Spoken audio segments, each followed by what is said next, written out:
another good productive day. Another good opportunity to get in and practice, in-season schedule, but also the elements with the heat. So mental conditioning, the mental toughness which we talk about, learning to play in these elements. So I thought it was a productive day, some situational football on top of that. So I'll answer any questions you may have. Did your team respond after you kind of stopped practice early? Kind of challenged them a little bit. Did they respond after that? They did, but everything's a teaching opportunity. From the 1-minute drill on both sides of the ball, and every time you practice situational football, a different nuance, a different coaching point arises, and that's why you practice situational football. But it's also these individuals being dialed in to the situation in which we're practicing and how we're practicing it, and you learn from your mistakes that happen in those type of situations. What's your message to them this weekend, Butch, with most of the weekend off? Well, tomorrow we don't have off. And then, tomorrow is a big day in terms of meetings, lifting, and then our annual Beanie Bowl. And now there's so many things from where we dress in the locker room to how we take the field to, sideline organization, substitution patterns. All those things will be addressed. And then Sunday they have off, and then Monday will be a recovery day. But, it's football season. And when we talked about football being a lifestyle, football is a lifestyle. And you work exceptionally hard all offseason for 12 opportunities, working to get to 13 and then 14 and then who knows after that. So, again, it's priorities, live it, love it, or like it, which we speak about each and every day. And then, we talk about also the power of the power T. Do you love the power T or do you love the power of the T?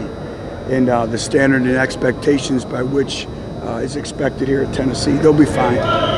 Maturity, but our older players need to step up their leadership as well.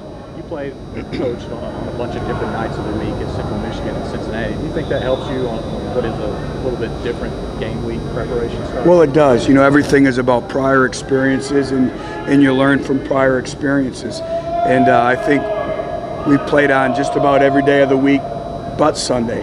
So, but yeah, and everything in the world of football is based on a Saturday to Saturday structure. And then you try to get in a routine with, with being school starting now. Coach, your kickers, any separation there? No. I mean, is it still ongoing? No, ongoing. And are you cool with that? I mean, would you like having that competition drag on, or you wish one guy had kind of seized it by now? It's a situation that has presented itself. Would I have liked for it to have become a little more crystal clear? Absolutely, but that's not where we're at right now. And with the nature of that position, though, is it kind of a benefit that they are? Well, they're still pushing each other, but we'll see which one has more competitive character and which will be our kicker, and it'll be ongoing. Just whoever starts the Utah State game doesn't give them the right and privilege to start against Arkansas State. You have to earn your position each and every day. The thing we want is consistency. That's the mark of great kickers. That's the mark of great players. Consistency in approach, consistency in performance on a day-to-day basis. We're not there yet at that position. Where do they have to show you consistency? Is it 45 yards in the end, or where are the consistency benchmarks? No, I mean, 45 yards is a long ways out still, and you're playing the law of percentages. But for us to be successful, 40 yards and in, those got to be 3 points. They got to be automatic. I'm sorry? As far as the punting, how is He's been good. He's done a great job. Our goal is a 1.95 operation time, one-step punting. And he's been pretty good with his operation time all camp and good with his ball placement as well. Yes. He had a death in the family. He had one class conflict and then a death and a funeral that he was attending to today. Same thing with Dontavius Blair. Good. Thank you. Thanks, Coach.